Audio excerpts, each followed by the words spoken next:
about. That's on Blog Talk, where we went into that. Dennis Kucinich, the former mayor of Cleveland and 16-year representative, talked about it. He understands what's going on. Remember when he was there, they called him a boy mayor. He's now in his 60s. He ran for president. But he lays out some things, and we went over those that need to be done to demilitarize the police department.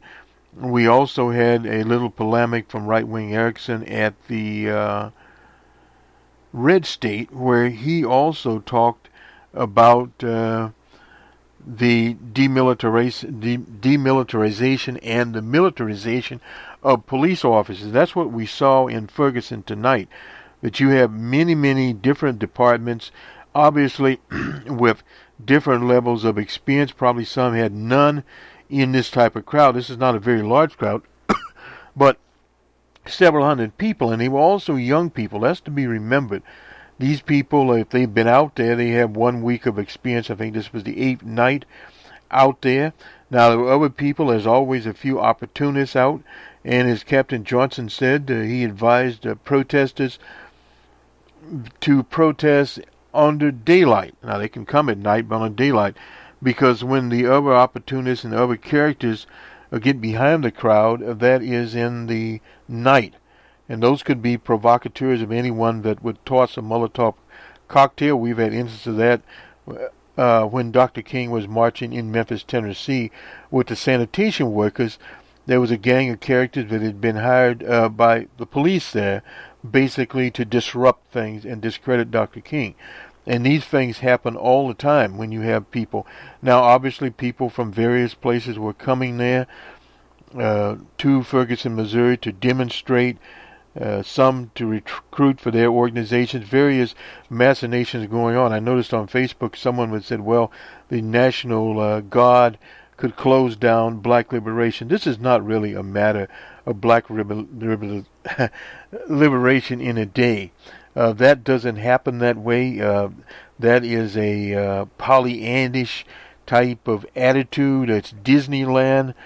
Hard work goes into all of these struggles, and they continue on. And this is beyond Ferguson. This goes to Los Angeles, to New York, and other cities that have recently seen the murder of young African-American males primarily, and into many, many other cities. So there's just more at stake in what goes on out there. And I've also heard comments that some would say that why should African Americans be concerned about what the greater audience, primarily Europeans in America or whatever, think about them. Well, the whole thing is the reason you demonstrate in the first place is to show your disfavor to something, and also to get some type of media coverage. Well, they've gotten media coverage. On our Twitter feed, if you notice, we've tried to, as much as possible, retweet tweets from local people or people that were there or people that have contacts there. And this is one of the things also Captain Johnson brought up about the press. His excuse was that they arrested a photographer from Getty. That's the people that you see a lot of the photos out there. And saying, well, they couldn't tell who was whom. Well, part of this problem is that some people were using mobile phones. That's perfectly, you can do that. You can use a smartphone. And the video and audio, or video actually, can be almost instantaneously posted to Facebook or to YouTube.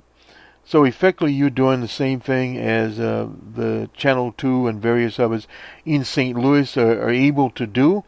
And that is there, and other smaller media outlets like ours at Boston Red Network don't have the resources there, so we're not going to have a $50,000 camera, no doubt about that. But they are also on the scene, but you have to use a little bit of, as they say, common logic and rationality there about what you want to project and when you want to be projected out there. You can't get into a situation where you have a media circus, a media frenzy, and they are projecting you to the larger audience, and you're not getting your message out there properly. So those are some things to definitely think about.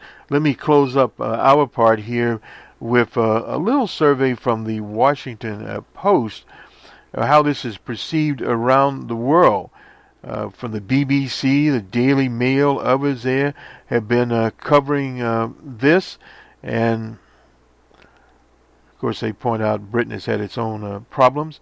The German media there has been covering it and basically saying that's the Frankfurt Argentine Zeitung. I had that down in one time. It's one of the largest newspapers in Germany. Singled out the U.S. president for his faith. Well, the U.S. president is handicapped. We just talked about the polling and various other machinations there, Jeremiah and what he's doing there, and all these police departments that are militarized and trying to make their statement. Captain Johnson again talked about that.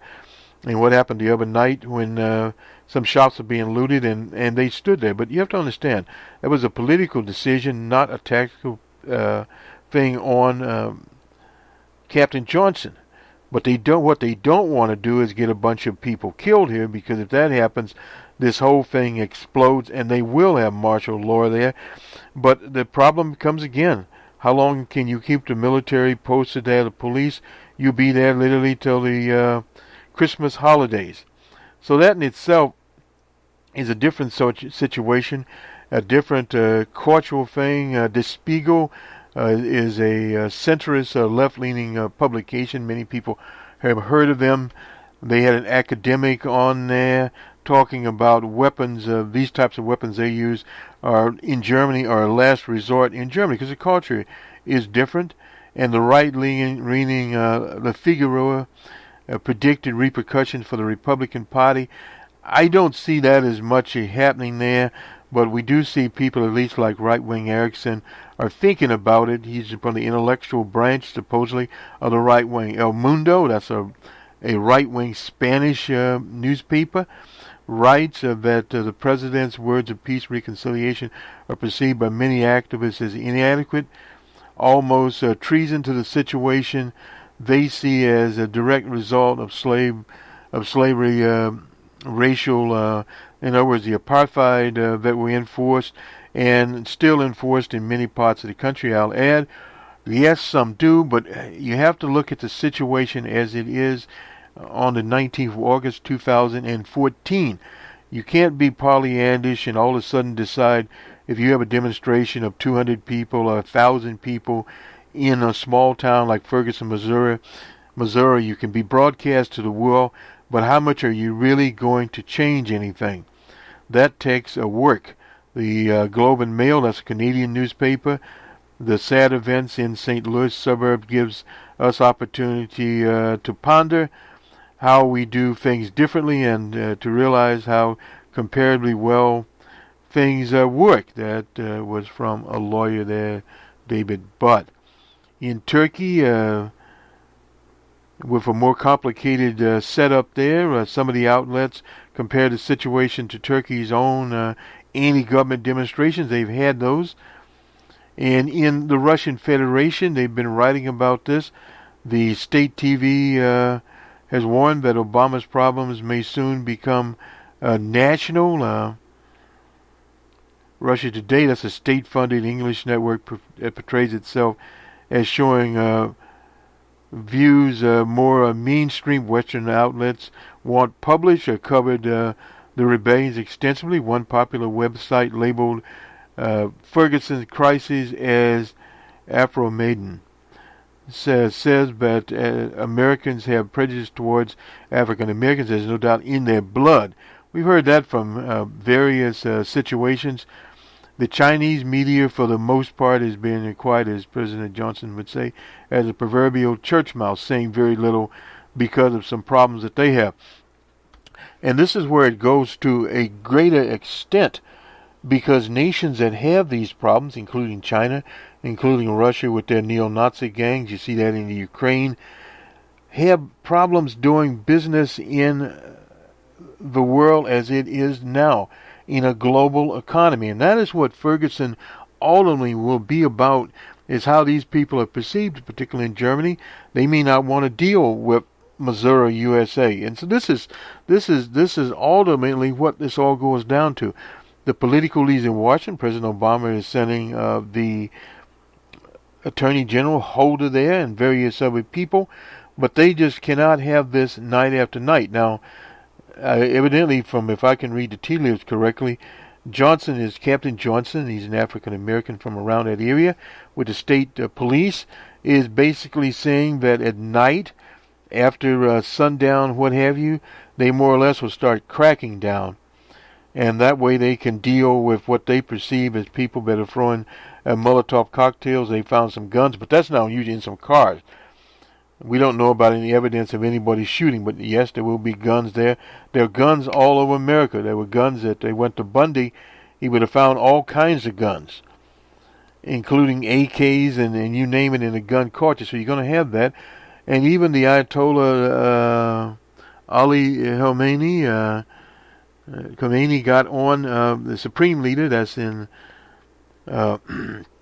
Iran, and he tweeted his disapproval of the relationship.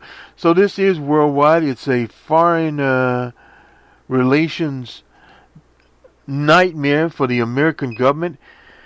It's a nightmare for everyone concerned. So what has to happen is the people on the ground in Ferguson, that's why they treat those, are going to have to understand that they need to bring some rationale and normality. They can go out and demonstrate, yes, but they have to understand the propaganda effect of this. You can demonstrate too many times, and then people get very blasé. They hear about it, and they turn it off. Now, the media is the only one making any money off this at that point in time.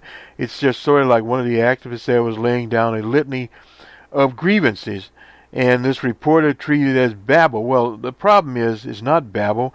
It's the grievances, and they need to figure out ways to bring that about. What I would suggest is when they have the demonstrators there, that they get up and speak, and if the media wants to broadcast that, they can broadcast the grievances. The way he was saying his grievances, it was in when there were people going elsewhere. And again, these are very young people. They're not experienced in this. They did not come up in the 60s and 70s when people were marching almost daily against the Vietnam War, the Civil Rights Movement, all over America, not just in Ferguson, Missouri. And the police were not militarized. Now they've got these sonic devices they put out there, and that can cause all kinds of problems for people. So it's so bad that even Jake Tapper talks about it, the reaction to the press. And this situation will cause them more problems than others, because first of all, majority of people that are covering that for the so-called press are Europeans. And incidentally, you can look at the thing over here. Ferguson is not binary, and I'll just finish here. One can view the events, and this is from Right Wing Erickson at the Red State, Ferguson, Missouri, and decide it was good. It was a good call. 2, before the rioting even began, suit up the police as soldiers. But the world is not binary. Regardless of how one views the events in Ferguson, we should all be troubled by the over-militarization of routine police activities, which this is a routine police activity. Now, they've talked about a few little places burning, a few little fires, but remember, this is only a community of 20,000. There are not very many businesses in the town to literally burn down. Let me go on with his. We shall all be troubled at the growing numbers of well-documented cases of heavy-handed local and state police. Being a conservative means we should support the judicious use of force. It also means that unlike liberals who routinely turn a blind eye, that's a lie, to the abuse of the state towards their opponents, we should not simply